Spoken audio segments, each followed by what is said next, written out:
நறுகுணங்களை கொண்டு கல்புகளை நிரப்பு நண்பர் தருப்பெருமைகளை விட்டும் தூரமாக ரசூலுல்லாஹி ஸல்லல்லாஹு அலைஹி வஸல்லம் சர்க்காருடைய குணங்கள் இருக்கு. மிக அழகிய ரசூலுல்லாஹை போன்று நபி அவர்களை போன்று நமக்கு இந்த துனியாவில் நறுகுணங்களை காண்பித்து கொடுத்தவர்கள் யாருமே இருக்கு. ஒரு தடவை ஸல்லல்லாஹு அலைஹி வஸல்லம் ஒரு ஜனாசா வருகிறது. பெருமானார் ஸல்லல்லாஹு அலைஹி வஸல்லம் எழுந்து நிற்கிறார்கள்.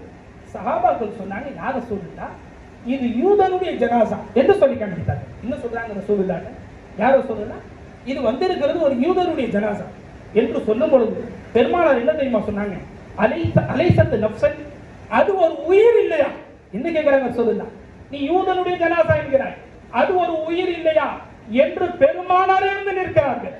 நாம் இன்று சகோதர முஸ்லிம்களுக்கு என்ன துரோகங்களை செய்து கொண்டிருக்கிறோம். ரசூலுல்லாஹ் ஒரு யூதருடைய ஜனாசாவுக்கு ரசூலுல்லாஹ் எழுந்து நிற்கிறார்கள். இதை பார்த்த சஹாபாக்களும் தங்களுடைய செயல்களாக எப்படி அமைத்துக் கொண்டார்கள் என்பதாக எழுதுறாங்க. ஆனால் நாம் எப்படி இருக்கிறோம்? பெருமானார் ஸல்லல்லாஹு அலைஹி வஸல்லம் ஒரு தடவை சொல்லி காமிச்சாங்க, நாம் அன்பர்கள் சகோதர முஸ்லிம்கிட்ட எப்படி நடந்துக்கிறோம், ரசூலுல்லாஹ் மாற்று மதத்தவர்கிட்ட எப்படி நடந்துக்கிட்டாங்க.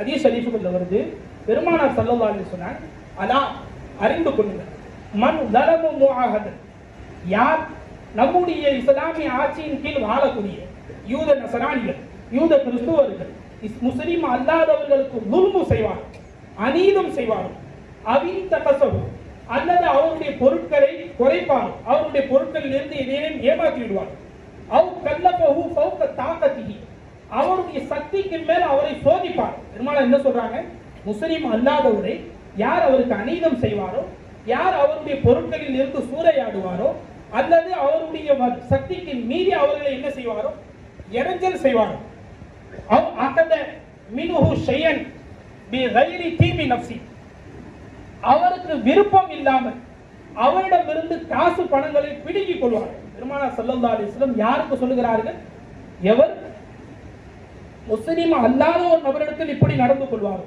பெருமானார் சொல்றாங்க, வான ஹஜீஜுஹு யௌமல் கியாமத், அவருக்காக கியாமத் நாளில் நான் வக்கீலாக பொறுப்பேற்று அவருக்கு நடந்த அநியாயத்தை தட்டி கேட்பேங்கிறாங்க ரசூலுல்லாஹி ஸல்லல்லாஹு அலைஹி வஸல்லம்.